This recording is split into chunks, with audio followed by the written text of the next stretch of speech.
Take one step back.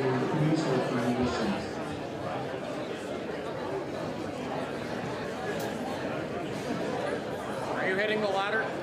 Yes, sir. Press this right.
Good morning, ladies and gentlemen.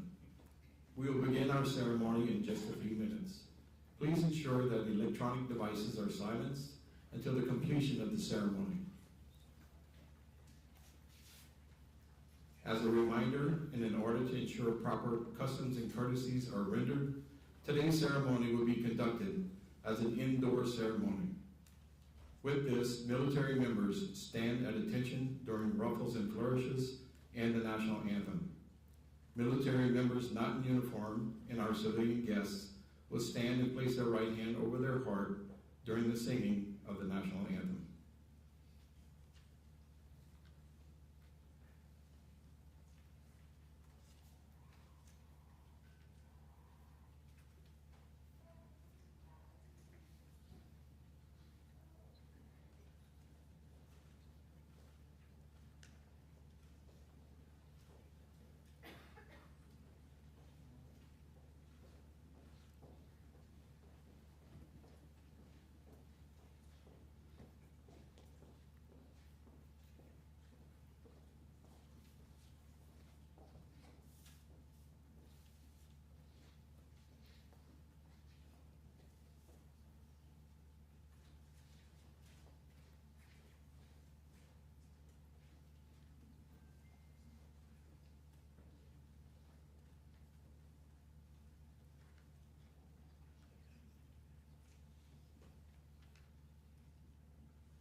Good morning.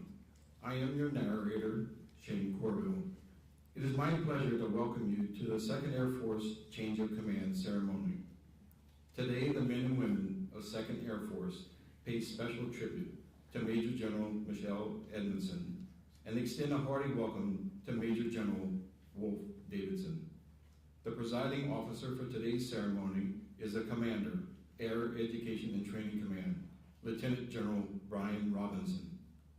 The formations are led by the Deputy Commander, 2nd Air Force, Colonel Nicholas DePoma. The flag bearer for today is the Command Chief Master Sergeant, 2nd Air Force, Chief Master Sergeant Christina Montgomery. Ladies and gentlemen, please stand for the arrival of the official party and remain standing for musical honors, the presentation of the colors by the Keesler Honor Guard, singing of the national anthem by Captain Ashland Diaz, followed by the invocation given by Deacon Michael Butler.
Present the colors.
bow your heads. Almighty and ever-living God, I beg you to bless this ceremony and all here today. Praise you for blessing Major General Edmonson, the skill, the talent, and the enthusiasm to deliver the most exceptional airmen of character to power this world's greatest Air Force. We celebrate her leadership, her guidance, and her genuine concern for today's airmen and tomorrow's Air Force. Bless her. Place your loving hand upon her and all her loved ones, especially her husband Dave, her children Callahan, Jacqueline. Guide them. Keep them safe as they embark on a new journey. We beg you, Father, to bless, protect, and strengthen Major General Davidson as he assumes command of 2nd Air Force. Grant Vanessa, his wife, Alex, and Katie, their children, the grace to enter into a new life with the 2nd Air Force family. Grant him the wisdom and fortitude to continue making the 2nd Air Force vision the reality of building airmen needed for America's Air Force. Bless him with the grace to serve you, Almighty God, by glorifying you in serving our nation. And we pray for all those who touched our lives, those who couldn't be here, and especially for those who've gone before us. We give thanks for the airmen and guardians keeping us safe, and may we never, ever forget those missing in action, the prisoner of war, the wounded warrior, and all who paid the costly sacrifice of their lives on the altar of freedom. We beg you to bless our nation, our leadership, and our United States Air Force. We make this prayer to you, Almighty God, who lives and reigns forever and ever. Amen.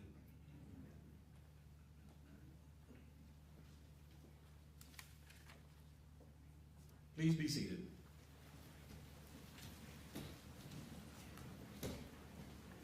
Thank you, Keesler Honor Guard, Captain Diaz, for that beautiful rendition of our national anthem, and Deacon Butler for the invocation.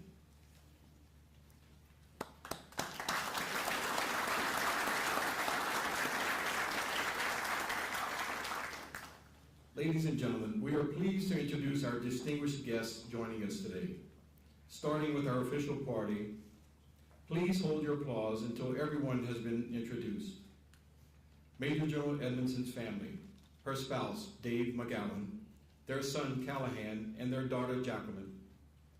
Major General Davidson's family, his spouse, Vanessa, their son, Alex, their daughter, Katie, his mother, Mrs. Helen Mack, his sisters, Michelle Davis, accompanied by her spouse, Tom, and Samantha McClear, accompanied by her spouse, Daniel, his brother, Bear Davidson, accompanied by his spouse, Ashlyn, and their daughter, Rin, his brother, John Mack, his mother-in-law, Marie DeMeo, accompanied by Mr. Tom Conroy, his aunt and uncle, Cheryl and Jerry Griffin, his cousins, Melissa Payton, accompanied by her spouse, Denver, and their children, Caroline and Madeline, and Anthony Fields, accompanied by his son, Colton.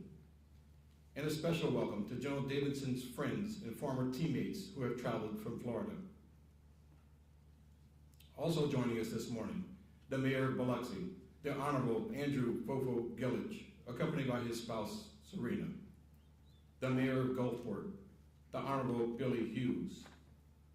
Lieutenant General Michael Peterson, United States Air Force, retired, accompanied by his spouse, Susan. Mississippi Representative, District 117, the Honorable Kevin Felsher. Southern Regional Field Director, Office of Senator Roger Wicker, Mr. Chris Vines. Field Representative, Office of Senator Cindy Hyde-Smith, Mr. Wynn Ellington. Deputy District Director, Office of Congressman Mike Ezell, Ms. Julie Miller. Brigadier General Kevin Lambert, United States Air Force, retired. The Director, Gulf Coast Veterans Healthcare System, Dr. Stephanie Rapaski.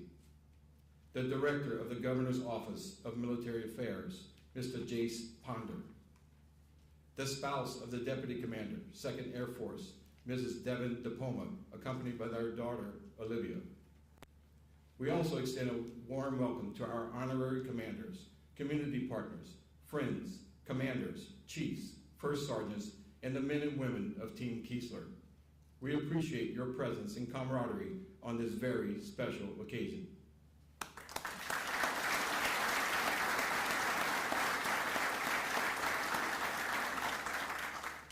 Ladies and gentlemen, the Commander, Air Education and Training Command, Lieutenant General Brian Robinson.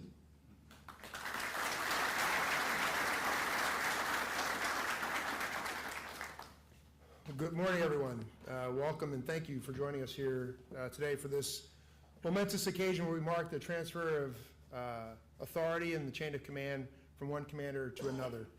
Very, very important ceremony. But let me start by saying thank you. Specifically, thanks to the staff, the entire team that puts on a ceremony like this. These just don't happen instantaneously or autonomously. So thanks very much to the club staff, to protocol, to the project officers, and all the escorts that are working in this, as well as the staff here for the ceremony. Thanks very much. I want to echo my thanks that was portrayed by the narrator. I will say, if I try to go back through the list for the Davidson team, we'll be here for another 20 minutes. So I'm going to focus on a few, but from that perspective. But before I get there, to our civic leaders, I want to talk specifically to you. Mayor Gillich and Ms. Serena, thanks for being here. We appreciate your support. Mayor Hughes as well, thank you for being here, and your support is also very, very valuable. General Peterson, thank you for being here as well, you and Ms. Susan, to support the change of command and leadership change here. Representative Felser, apologize for that. Thank you for being here. It was a pleasure to meet you earlier and look forward to talking with you later here today from that. Mr. Vines, Mr. Ellington, Mr. Congressman Ezell and Ms. Julie, thanks for Miller for being here as well, and then Mr. Ponder as well. It is no small mistake that by, with, and through your support as civic leaders, that our military, but most importantly our airmen and their families are successful in their mission. We cannot get done what we do on behalf of the nation without your robust, staunch, and in-depth support. So thank you very much for what you do.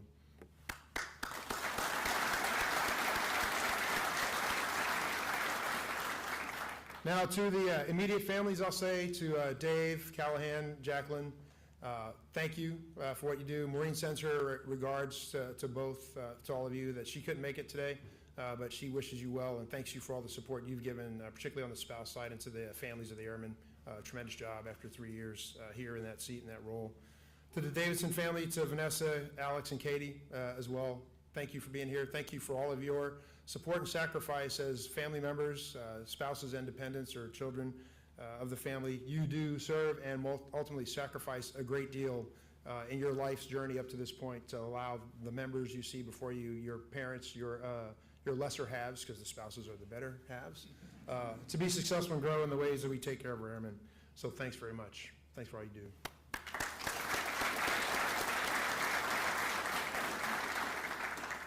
Changes of command really are about the organization more so than they are the commander. The purpose is, I think, for us to take time to reflect and pause on the significance of the mission of the organization. So I'm going to talk a little bit about that, but I also will talk a bit about the outgoing commander, about General Edmonson, and the incoming commander, General Davidson, as well. And the other purpose for a change of command is to introduce the organization to the new commander so they can see the passage of the lineage of the authority of command from one to the next from that perspective. So I'll start with 2nd Air Force. And General Edmonson and others have heard me say this, but and I say it usually jokingly, but I'm actually serious when I say it. As you can see her smiling now, right? And General Quinn, if he's watching, or not General Quinn, but General Kreuter, if he's watching, he'll understand this. But it's important to understand that the reason the United States military, and in our case the Air Force, is as successful as we are is because, unlike most other militaries in the world, certainly those that are not aligned with us in the Western alliances and partnerships, it is by, with, and through our airmen, our soldiers, sailors, Marine, Coast Guardsmen, and our civilians that we accomplish the mission as excellently and as effectively as we do. 2nd Air Force has the biggest thumbprint or fingerprint on that force for the Air Force. So by volume, 2nd Air Force trains approximately 90% of our United States Air Force. Now, pilot training is cool. It's what we do. It's what, that puts the Air and Air Force. But without the airmen that support generating those missions, reconstituting those missions, sustaining those missions, and the power projection platforms we have, all of which 2nd Air Force trains, the 90%. So do not underestimate the impact that 2nd Air Force has on our United States Air Force and our institutional readiness as an Air Force. In some cases, Guardians as well.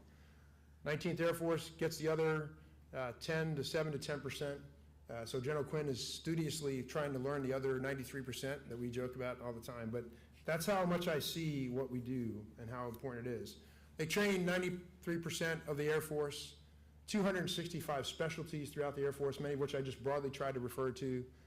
They have, 2nd Air Force has a global presence, not just in the United States, but all around the world, with field training detachments, helping our allies and partners and the rest of our Air Force be successful and understand and get to the skill level that they need to be at. 2,700 courses a year, roughly 150,000 airmen trained every year. Ladies and gentlemen, that's about 45% of the end strength of the active duty force today. That is what this command does for our nation, under the leadership and tutelage of the two that you see before you. So they have a direct tie to our national security, whether it be executing the mission at the gateway of the Air Force at Joint Base San Antonio-Lackland, where 37,000 airmen enter service every year, and we convert an ordinary civilian to an airman in a mere seven weeks. Whether it be supporting our allies and partners in the same location and teaching English to a level that they can be successful and be interoperable allies and partners at the Armed Forces American Language Academy there. We also happen to teach some English skills to aspiring soldiers that want to come into the Army but need a touch point to get their English to a certain level. All of that is done there. Here at Keesler, it's air traffic control, it's weather, it's cyber. We'll talk more about that as well. And it spans the gamut. Not only that in Joint Base San Antonio, 2nd Air Force through the Special Warfare Training Wing trains the elite Air Force Special Warfare cadre that we have, otherwise known more simply as commonly as Special Operations. That is the reach and the touch that 2nd Air Force has. So the scope and the impact of 2nd Air Force is beyond reproach. It is significant, it is immense, it is a broad span, and that is what you've done and what you will do. So I thank you for that.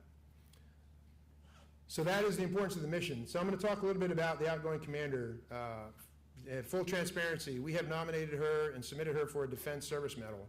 Unfortunately, I'm not the approval authority for that, so we forwarded it on to higher headquarters for the approval with our recommendation. So normally I don't go over in great detail some of the accomplishments of the outgoing commander in the interest of everyone's time here, but today in this case, because the declaration normally covers it. In this case today, I'm going to elaborate a little bit more on the accomplishments of General Edmonson and the things she's done in over 3 years of service as a numbered Air Force commander. That's a long time and a lot of work and a lot of dedication by her and the family. First and foremost, she took great care of the people on the trailing edge of the COVID times that we had and the challenges that we had to manage through with that. And the significance of that is the Air Force is the only service that did not take a knee in its mission and training incoming members of the service because of COVID. Others did. They thought it was the right thing to do, not judging, but they had to pay a significant price to get back on step for their training pipelines to make sure they had the end strength and the readiness that they needed. She was part of the group that said, we're going to continue to train and figure out how to do it and continue to work through that. So taking command of the organization during that time is amazing. She had a lot that she learned and brought from the United States Air Force Academy in her time there and how to operate through that at the height of COVID. And she brought a lot of those tools and techniques and processes here. What I'm most impressed by is she has helped transition us, what I call transition to a digital age and how we train and educate our airmen in this day and age's technology that it's available to us, be it augmented reality, virtual reality, spatial computing, mobile devices. We call it on command, on demand, so an airman aspiring in any course that they're in can learn and refer to the material that they want to learn when it works for them, not just in the classroom. And she was spearheaded the transition in that. And the generation that we're bringing in is digitally literate, and many we refer to as digital natives because they've grown up using these devices. And so she's helped transition us to a way that's more relevant to the way they've grown up learning, and their learning is much quicker, and they attain their competencies much faster by virtue of that. She has helped pave the way in the transition for Air Education Training Command to Airman Development Command, a significant organizational change that the Air Force is going through right now in support of the great power competition and the role that the military plays in that for a nation state, in our case, the United States of America. To make this enterprise of airmen ready for that is no small feat. Organizational change is hard. Many of you here in the audience know that. And to lead through that, explain the why, and continue the momentum that we need to be successful, to be ready for the future environment that we see coming up if we're called to do that. Number one, to be a credible deterrent in the eyes of an adversary. Number two, should the call come, to be effective in the battle space that we're going to go operate in that future environment, which is different than the battle space we've been in for the last 2.5 decades as the United States military.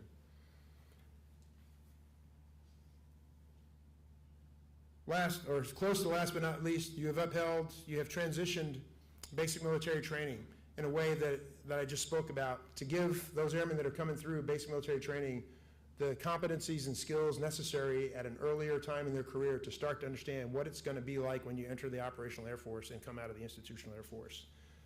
You stood up exercises at the 37th Training Wing, otherwise known as basic military training, called Pacer Forge, where they understand after 5 weeks of conforming to what the technical instructors are telling them to do, let them understand that you will be given problems to solve and presented with challenges that you have to figure out how to solve, maybe not with guidance over top of you, your leadership right in front of you in an uncertain, ambiguous environment. And you're expected to be able to figure out the solution and succeed and make the right choices or the best choices for what you have. And now that's expanding to Jade Forge at a further down track in the initial skills training. So I appreciate that greatly. That, again, has been no small feat, and you've done a tremendous job there. Mission generation demonstrations at Shepherd Air Force Base, where most of our aircraft generation and maintenance technician support is. How to generate the mission, support the mission, from a cohort of specialties that are going to have to work together and teach them, expose them to how to work together sooner in their careers than we do today or have in the past. Because I have not met an airman or a warrior on the battlefield that no matter what the situation in combat or in conflict or mission will not do what is asked of them. And we've actually had to bring that closer to home earlier into the careers, understand, hey, first and foremost, you're an airman. There are other things you can do aside from your specialty, and give them the right frame of mind to do that. Lastly, what I'm most impressed by, among many things, I listed a lot of them, is you have done an incredible job in upholding the standards of the Air Force through your leadership and your exemplar here and all of your commanders. For that, our Air Force, the Chief of Staff of the Air Force, are eternally grateful. You've done a tremendous job in that way. So General Edmonson has had her hand on the tiller, trusted her commanders, has been a leader in all the ways that I mentioned, ultimately to make sure that what I mentioned before is our comparative advantage, our airmen, are as ready as they can be appropriately for where they are in their progression through training and development to go out and prosecute the mission and be combat credible, confident, effective, and capable. So, Michelle, thank you for all that you've done for 2nd Air Force and for our Air Force. Greatly appreciated.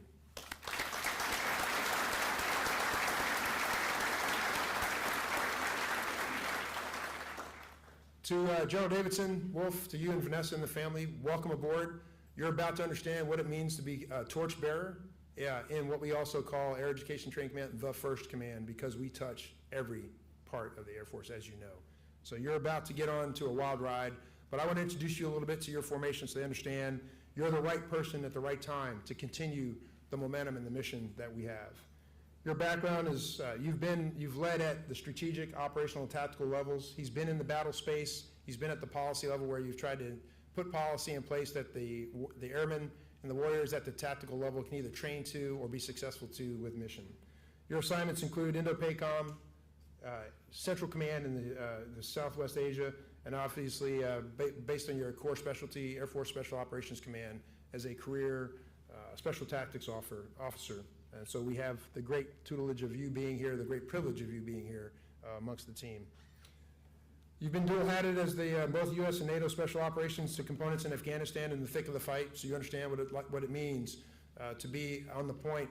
You understand what we call now mission-ready airmen are all about, because AFSOC really led the way in the terms of everyone has to have a skill and understand each other members of the team's requirements and skills to prosecute the mission. He's been an enterprise leader. He's led strategic efforts both for in and out of the air staff, but also at Special Operations Force.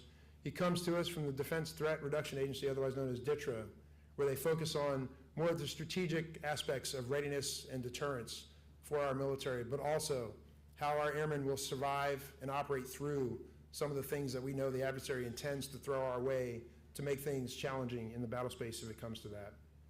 He and I worked together in the Air Force's Director of Operations staff for a short time in the late teens of 2000. We're getting old enough that we can say that now, right? In terms of late teens. So we know each other well. I'm glad to have you aboard. You've got the right sight picture, the operational perspective, the tactical understanding, and the strategic linkage that's there. So you're going to do great here with us at AATC, soon to be ADC. You're the perfect leader at the right time, and we're excited to have you join the team. A couple of things I would say. You're joining an incredible team. Understand that. I think you do, but just understand that you really are. It's a broad mission. Continue to foster the joint team environment and work together as a team. Continue to advance the tech modernization and evolution. That's not a one-and-done thing anymore in our Air Force as technology rotates the way it does, and we have to take advantage of those things both in training mission, the effectiveness of airmen, and how we get our job done. And help the command keep and maintain and hone its command, its warfighter mentality as we send our airmen out to the Air Force. We have the first touch. We've got to get it as right as possible, so when they enter the operational Air Force, they know what right looks like and they're ready to go with what the operational Air Force is going to continue to evolve their training skills. So with that, we're glad to have you aboard. I'll conclude the remarks there, and we'll get on with the ceremony and the time-honored tradition of the change of command. So thank you very much.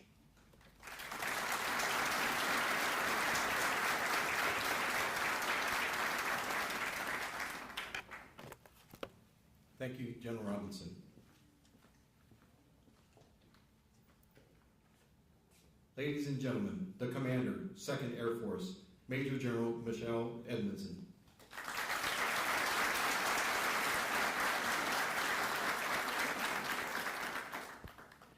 Good morning. Wow, Billy, you've got a full house here. It's awesome to see this many people here in the BBAC. Again, thank you to everyone for joining us. Certainly, again, Mayor Gillich and Serena, Mayor Hughes, thank you, General Peterson, really all of our fellow general officers, all of our distinguished visitors, all of our state, local, congressional representatives, commanders, honorary commanders, thank you for being here. Really a huge special thank you to my wing commanders and their senior enlisted leaders for making the not so easy journey in air travel to make it here last night, so thank you. General Robinson, thank you. Thank you for your kind words and more. Thank you for the opportunity to lead 2nd Air Force and be a part of, as you said, the most amazing team. And really thank you for the opportunity to stay that 3rd year. Incredibly rare to get that opportunity. Really incredibly rewarding for me because we got to see so many things through to the end. I will warn you, a 3rd year means you get a little bit more attached to that team, so some of this might be a little bit difficult. To General Davidson, Wolfe, and Vanessa, and the kids, welcome to, I think, the greatest job in the Air Force, in the greatest community in the Air Force. I hope you all enjoy it as much as we have. I truly do, and I wish you the best. I'll say this up front to Dave, Cal, and Jack. Thank you for everything that you do to allow me to do this. I couldn't have better kids, and I couldn't be more proud of them. But for them, it was coming home. And so that made this opportunity even more rewarding to come back to Biloxi, to rejoin friend groups, to already know our way around and have a support system in the community. And I would tell you, you really do know your home when at the high school graduation, the mayor gets up from his appointed seat on the stage and takes the diploma from the high school principal to personally give it to your son. So Mayor, thank you. Thank you for everything you've done. It's been a 5-year journey, not consecutive, for me and Mayor Gillich, and it's been wonderful. Again, thank you to everyone that put this together. It's not lost on us how much work it is. I do have to say a huge shout out to my front office. 3 years is a long time to put up with one person sitting in that chair. It's been 3 CAG teams, it's been 3 execs, it's been 3 chiefs. It's only been 1 Kathy that had to put up with me for 3 years. I know it's a lot, but thank you to all of the directors. Thank you for what you've done. To my chief, my wingman, my partner, it has been an amazing year together. I do think that this might seem a little unconventional, but I have to pause and do something a little bit different here. I have to take a second to say thank you to my deputy. And I think the team would be disappointed in me if I didn't do this. We would not be where we are without Nick DePoma. The last 2 years with Nick DePoma by my side has allowed us to do things I couldn't have done alone. So in addition to really the day-to-day business of running a global enterprise, as General Robinson said, 6,500 trainees in BMT, 25,000 airmen in classes around the world, 850 military working dogs. In addition to that, which would have been a full-time job, we took on tech training transformation, which required deliberate planning to ensure we invested our scarce resources appropriately across the enterprise.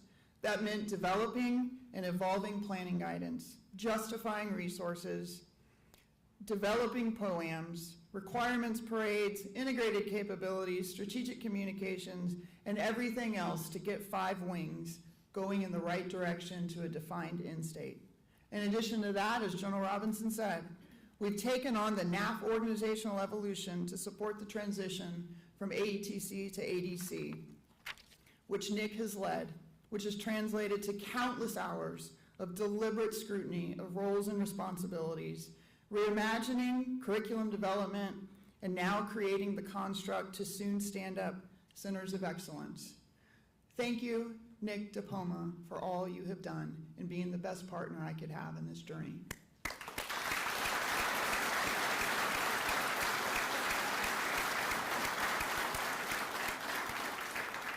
Okay, we got past that.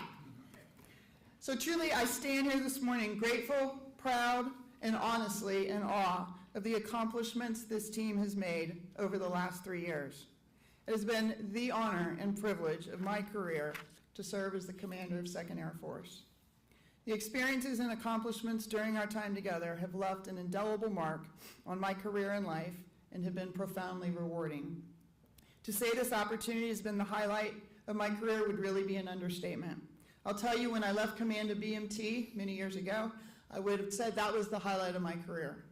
When I left command of the 81st, I would have said that was the highlight of my career. There's no way I ever would have thought I would have the privilege to join both of those teams again. There's something special about 2nd Air Force. I think most of us would even say something magical. One needs little additional motivation to get up in the morning and take on the challenge of the day when it's so easy to see the tangible outcome and impact you have. 93% of the Air Force. I can think of nothing more humbling or rewarding than to have the opportunity to impact the lives of almost every single airman and guardian that joins the Department of the Air Force. And this team has not squandered one day of that opportunity. You've given a tremendous amount. The asks have been constant, the standards have been high, the expectations have been endless, but all for one very good reason: for them, our nation's sons and daughters. When I joined the team 3 years ago, we immediately pivoted our efforts to 2 strategic imperatives. First was to modernize our training to build enduring advantages in our airmen based on how they learn.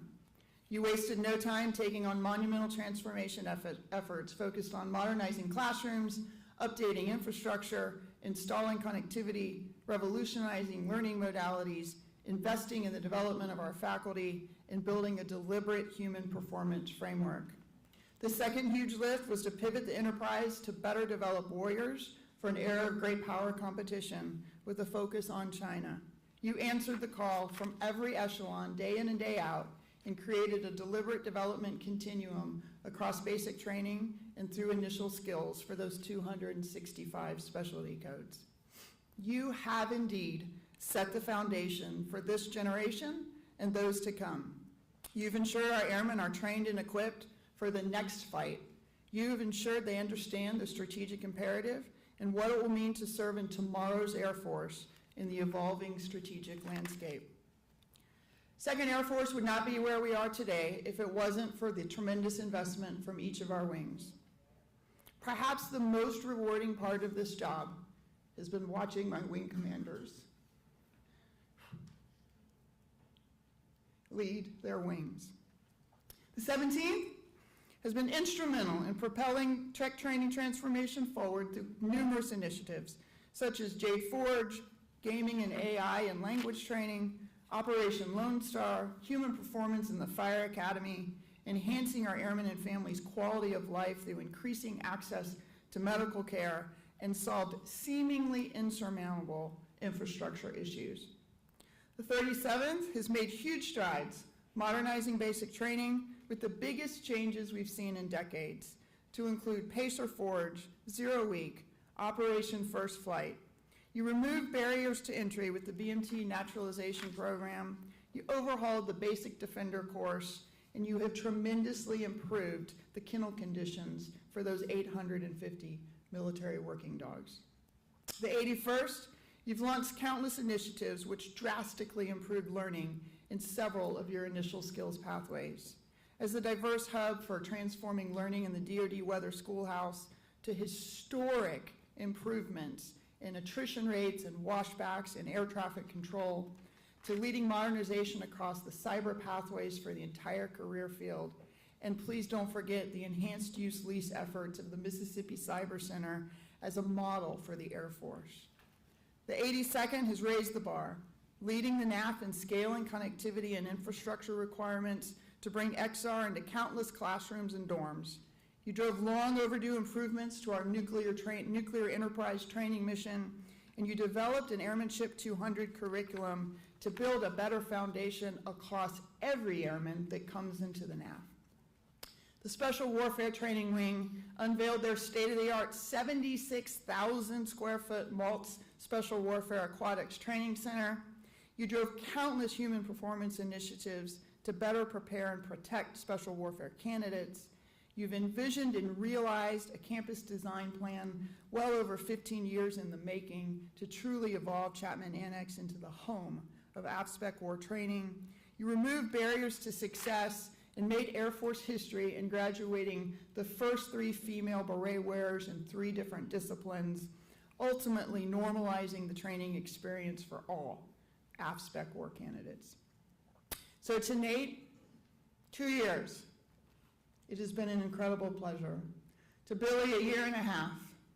Being your neighbor and watching you lead in person has been incredibly rewarding. Pint, it's been 1 year, but I got a bonus year as a training group commander. No one more passionate, no bigger heart. And to the newbies on the team, Will and then Paul, only 2 months almost, I'm excited for you and thank you for what you and your teams have done for us. Collectively, this enterprise team has answered the call to produce exponentially better airmen and guardians to meet Air Force in strength, made exceptional progress with tech training and transformation efforts, modernized the Air Force Career Development Academy, driven force integration efforts, reimagined TT-101, solved critical manning issues, integrated foundational competencies, stood up Bracer Forge. I could go on and on and on. The list is endless. But you have collectively pivoted the NAF to provide the Air Force airmen ready for an era of great power competition. In closing, to the men and women who make up 2nd Air Force, thank you one last time.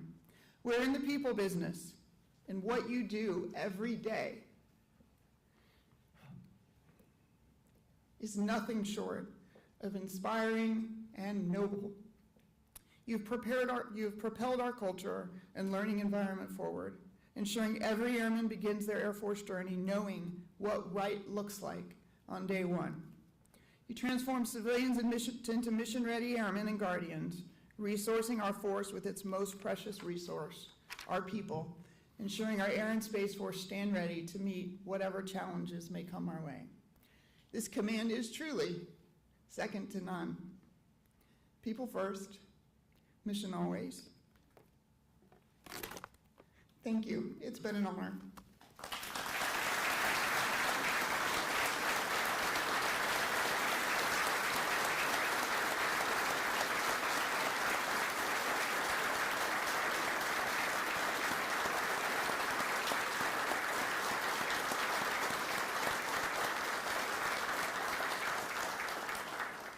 Thank you, General Edmonson. The ceremony you're about to witness is deeply rooted in military tradition and dates back to the time of Frederick the Great of Prussia.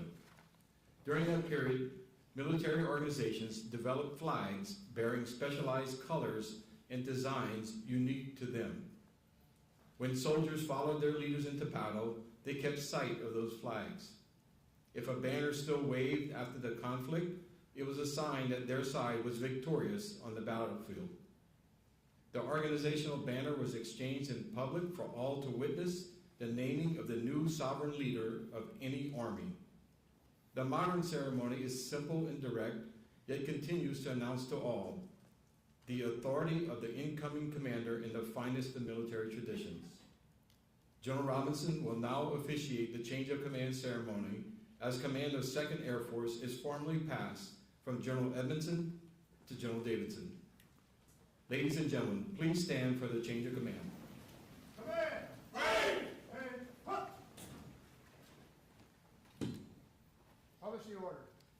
Department of the Air Force, Headquarters United States Air Force, Washington, D.C., Special Order Number FM-24-016, dated 31 July 2024, under the provisions of Air Force Instruction 51-509.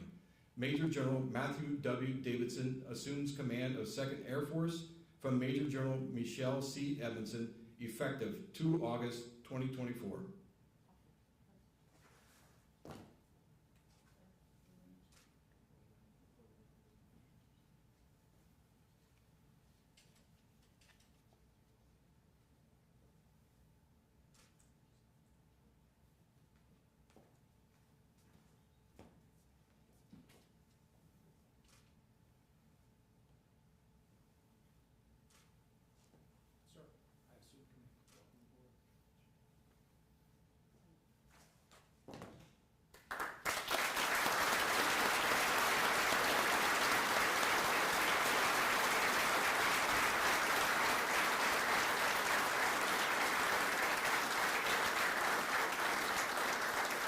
Please be seated. Ladies and gentlemen, the commander of 2nd Air Force, Major General Wolfe Davison. All right.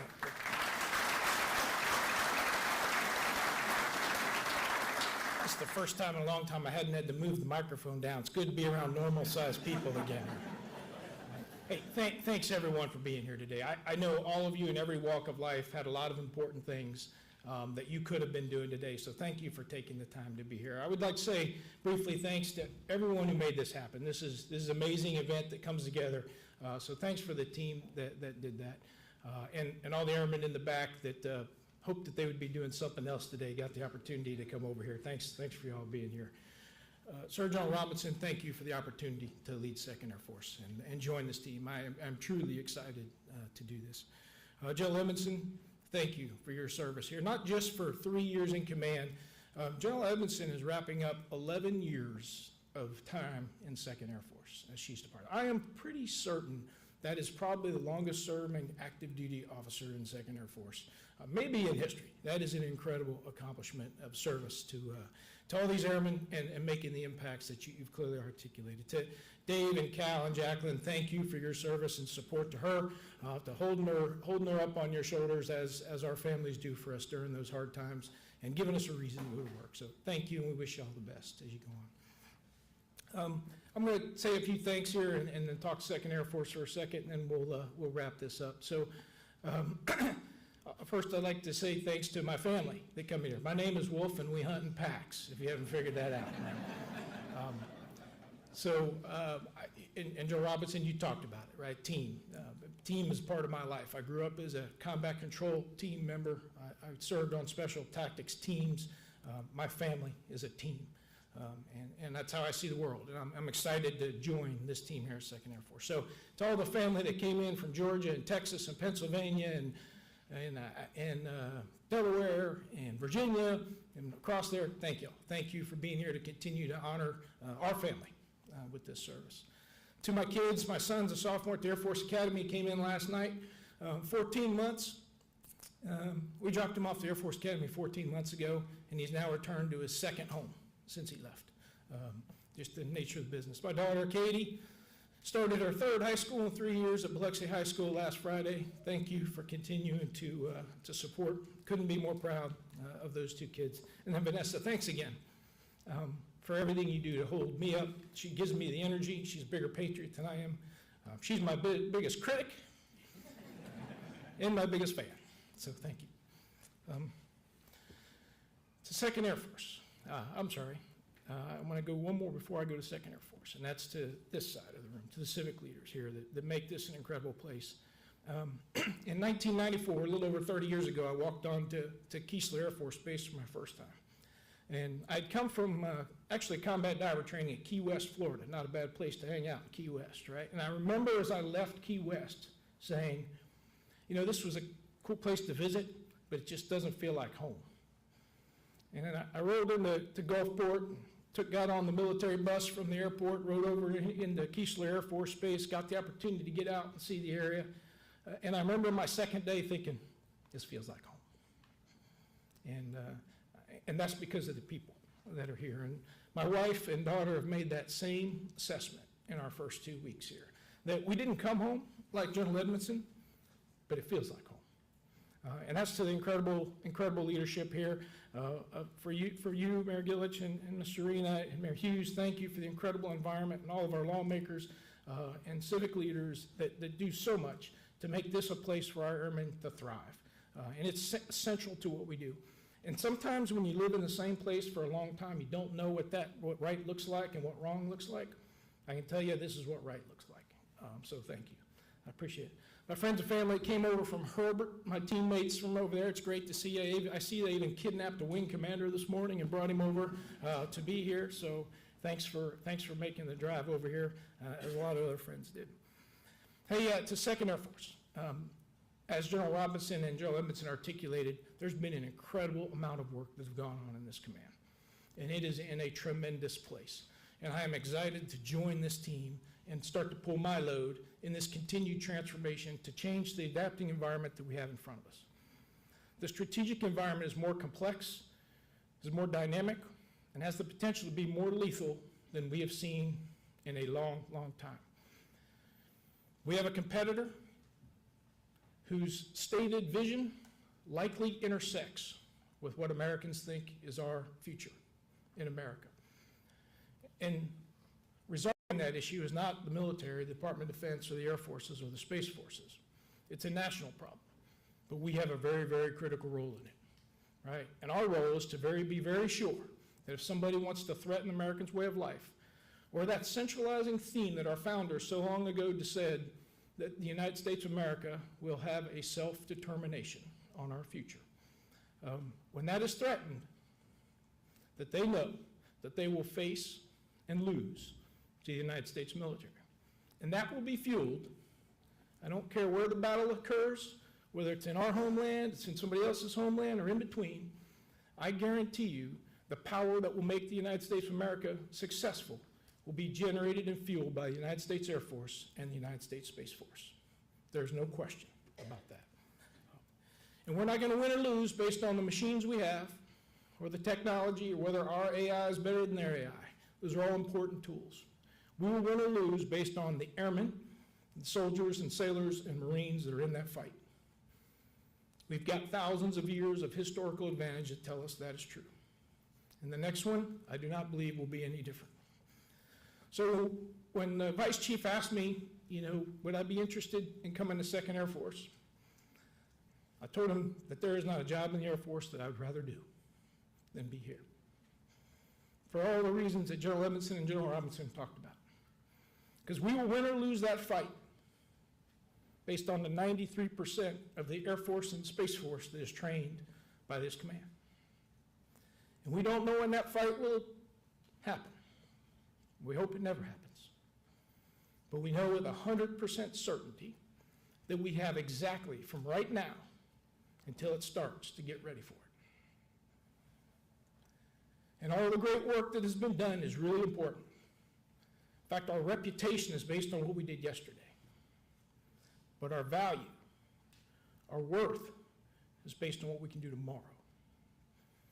So we've got to continue to move forward, not comparing ourselves to where we were last year, or last month, or a decade ago, or a century ago, but comparing ourselves to ability to execute the mission that we have and defeat the adversary that puts themselves in front of us.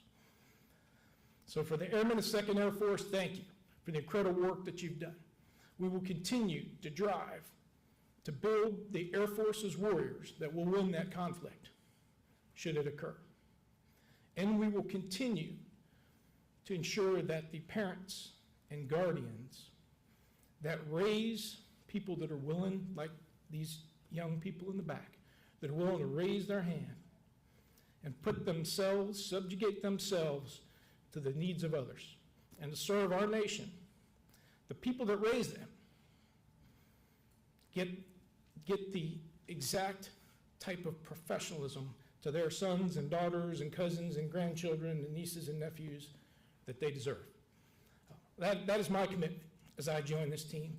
I know this is a professional force that knows how to do that and is doing that.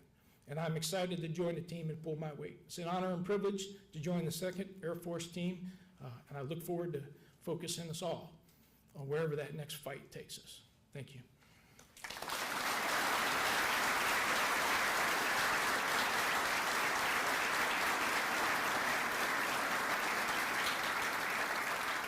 Thank you, General Davidson.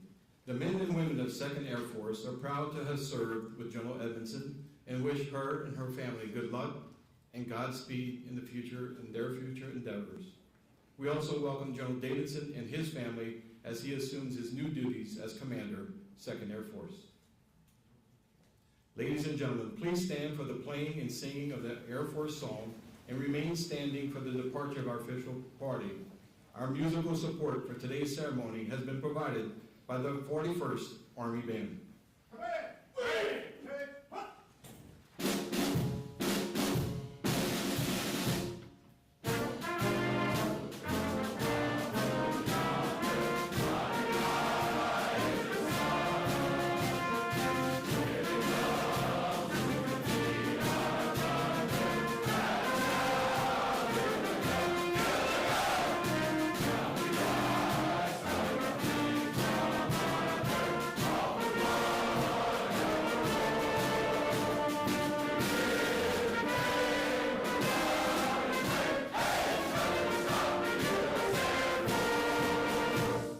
This concludes today's ceremony. We invite you to attend a reception honoring our new commander in the lounge on the 3rd floor.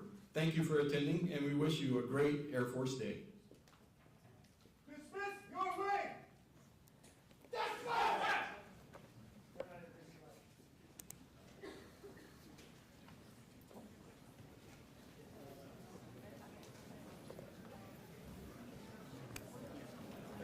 Glasses. She got it, I think. Oh.